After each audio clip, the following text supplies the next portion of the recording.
บายดีทุกท่านเนาะ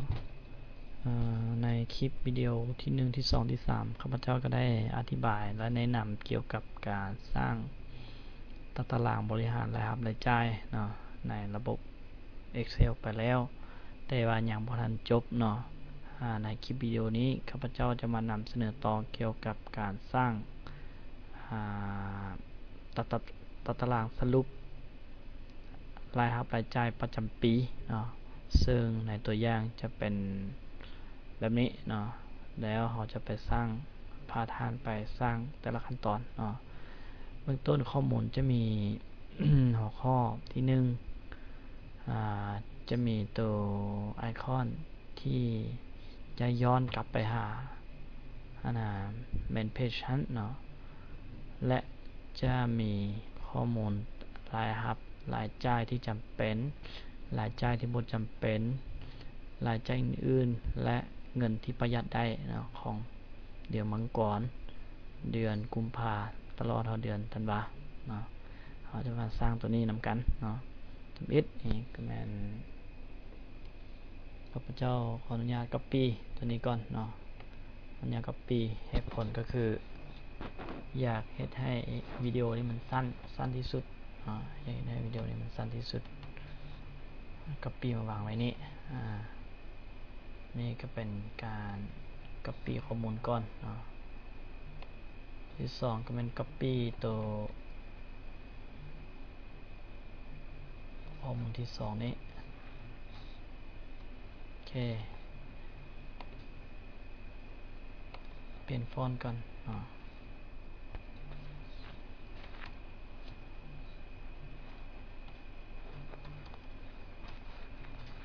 อเคตัวนี้ก็จะทาสีเป็นสีอื่นเนาะโอเคแล้ว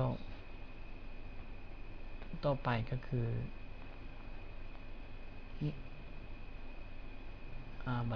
บรรจุข้อมูลเข้าไปเนาะบรรจุข้อมูลเข้าไป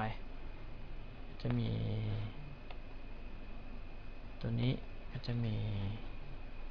1 2ลากลงมาเลยนะลากลงมา8 9 10 11 12โอเคเอาได้12ตัวนี้ก็แมนเดือนนี้ข้าพเจ้าก็จะ copy จากตัวนี้มานะเพราะว่าไม่อยากไปพิมพ์คืนข้าพเจ้าบ่ค่อยเก่งเรื่องการพิมพ์ภาษาลาวก็อยากพิมพ์ช้าหน่อยนึงย่านบรรทัดจะรำคาญเนาะวันนี้เฮ็ดจัดตารางให้มันก่อนเนาะแล้วก็ไปสร้างไอคอนกับโทษหลายนะจับบ่ทันได้เลือกไอคอนข้อนี้จะเลือกสีแปลกหมู่บอกโอเคลองสีนี้ก่อนเนาะไอคอนตัวนี้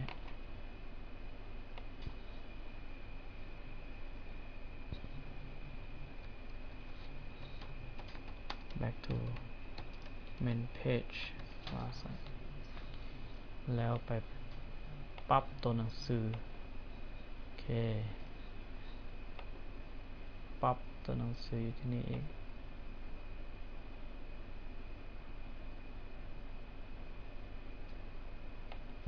โอเค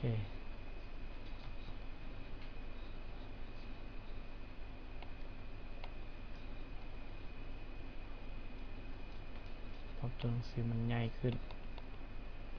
โอเคหลังจากนั้นเนาะในไฟล์นี้มันมีอย่างใดก็จะมีห้องรวมเนาะรวมตัวนี้รวมในที่นี้ก็จะรวมข้อมูลรายจ่ายที่จำเป็นแต่เดือน1ฮอดเดือน12เนาะรายจ่ายที่บ่จำเป็นและรายจ่ายอื่นเนาะแม้รวมทางเงินที่ประหยัดได้แต่เดือน1ฮอดเดือน2นะตัวนี้เราก็จะมาเฮ็ดสิก็แม่นรวมนะ how much 100 โอเคในห้องรายจ่ายนี้ข้าพเจ้าจะสร้างสูตรให้มันก่อนเนาะรายจ่ายนี้ข้าพเจ้าจะใส่สูตรซ้ำทั้งหมดแต่เดือน1ฮอดเดือน12ซ้ำเปิดวงเล็บทาสีได้เทิงลงมาฮอดห้องที่ต้องการ enter ตัวนี้ก็คือกันทั้งหมดในห้องนี้ฮอดห้องสุดท้ายก็คือกันเพราะฉะนั้นข้าพเจ้าบ่จำเป็นต้องมาพิมพ์สูตรขึ้นเพียงแต่ลากออกมาเลยก็ได้เนาะถือว่าได้แล้วในห้องนี้ก็จะทาสีเป็นสีเหลืองๆหน่อยนึงให้มันสีพื้นล่างมันเป็นสีเหลืองให้มันเข้มเข้มเราต้องมาตั้ง Hyperlink ให้ลิงก์กลับไปหาหน้า Main Page ตัวนี้นะก็เฮ็ดแบบคือเก่าเนาะคลิกขวา Hyperlink แล้วมาเลือกที่ Place in this document ไปที่ Main ไปที่ Main Page แล้วกดโอเคไปในที่นี้เราก็ได้ไปแล้วคลิกไปมันครับคลิกที่นี่มันก็จะพาไปหา Main Page แล้วคลิกที่สรุปมันก็จะมาหาไฟล์นี้หลังจากนั้นเนาะข้าพเจ้าจะเอาข้อมูลรายรับของเดือนมังกรฮอดเดือนธันวามาใส่นี้วิธีก็คือข้าพเจ้าจะหมายเท่ากับนี้นะแล้วไปหาเดือนมังกรเลยรายรับมันจะเป็นห้องนี้รายรับทั้งหมดเนาะ enter นะครับเดือนที่2ก็แบบนี้นะเฮ็ดไปเรื่อยๆเนาะไปเรื่อยๆจนกว่าฮอดเดือนสุดท้ายนะตัวนี้นะ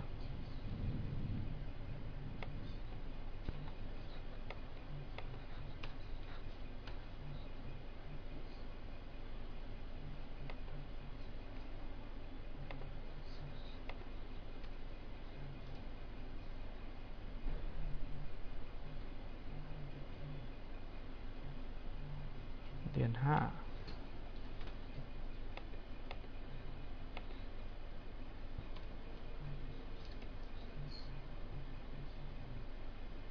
เดือน6ต้องขอโทษหลายๆเนาะเพราะว่าบ่มีเมาส์มันเรียกซ่าเนาะมื้อหน้าจะไปหาเมาส์ก่อนเมาส์เสียละหาเมาส์มันได้แล้วรับประกันเลยว่าจะไหวกว่านี้ว่าจะไปเซตข้าพเจ้าก็มักไหวคือกันเนาะ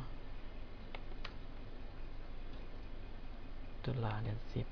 10ก็มีแต่เท่ากับที่ไปหาเดือนที่ต้องการเรื่อยๆจนฮอดเดือน12นะ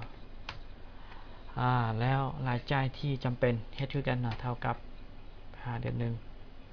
แต่ตัวนี้ให้เอารายจ่ายที่จำเป็นห้องที่2โอเค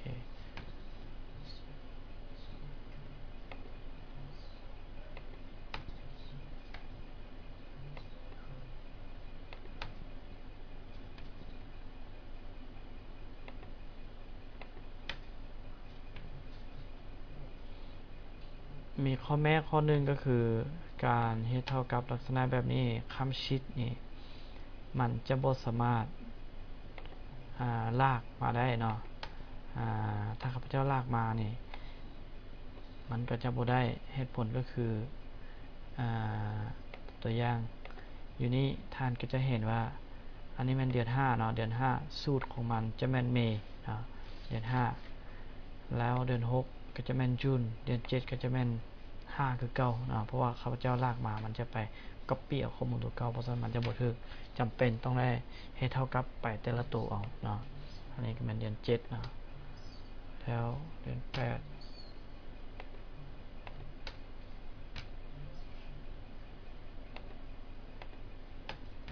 เฮ็ดจังซี่ไปทุกๆอันเลยเนาะจนกว่าจะครบแต่ละห้องอยู่ในนี้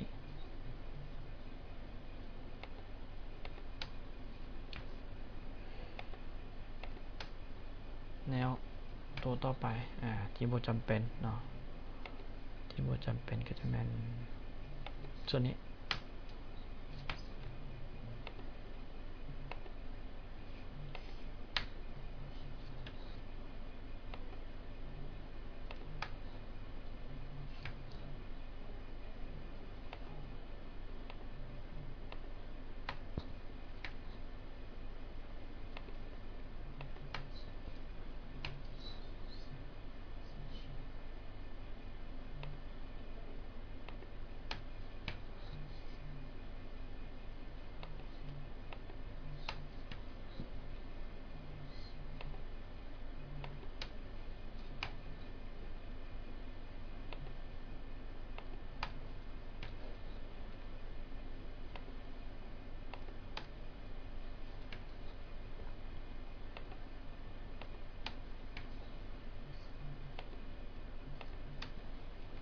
เอาทนนะก็จะเป็นห้องสุดท้ายแล้วรายจ่ายอื่นเนาะ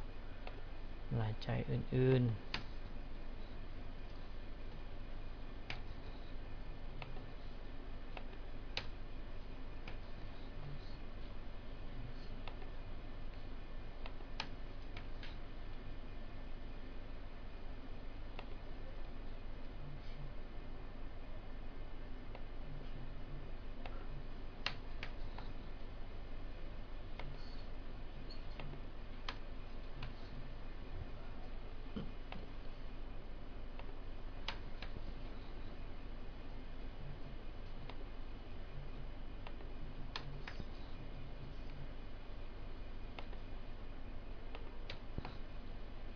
ไปเรื่อยๆเนาะตัวนี้ถือเป็นตัวสุดท้ายแล้ว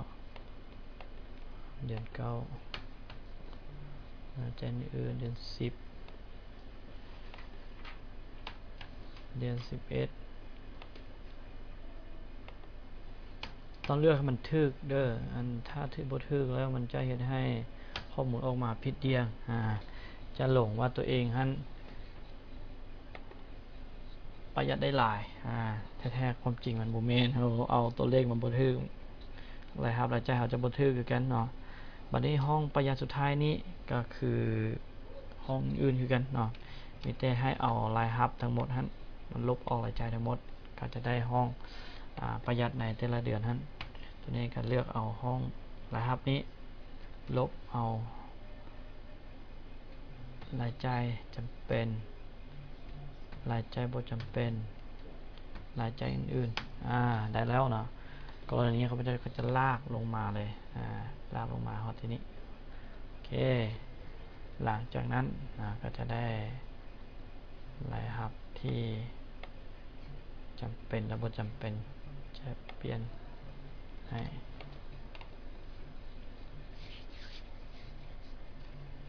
ถือว่าตัวนี้ก็จะเป็นการสร้างโปรแกรมน้อยๆเพื่อบริหารรายรับรายจ่ายที่ข้าพเจ้าเห็นว่าเป็นประโยชน์สำหรับมนุษย์เงินเดือนเนาะมนุษย์เงินเดือนบางท่านที่ฮู้จักข้าพเจ้าก็เคยขอไฟล์ตัวนี้นำข้าพเจ้าไปเนาะถ้าท่านใดอยากได้ไฟล์ตัวนี้ไฟล์เต็มตัวนี้นะก็สามารถคอมเมนต์มานะครับข้าพเจ้าจะส่งdirect อีเมลส่วนตัวเลยเนาะจะส่งหาส่วนตัวเลยถือว่าจบ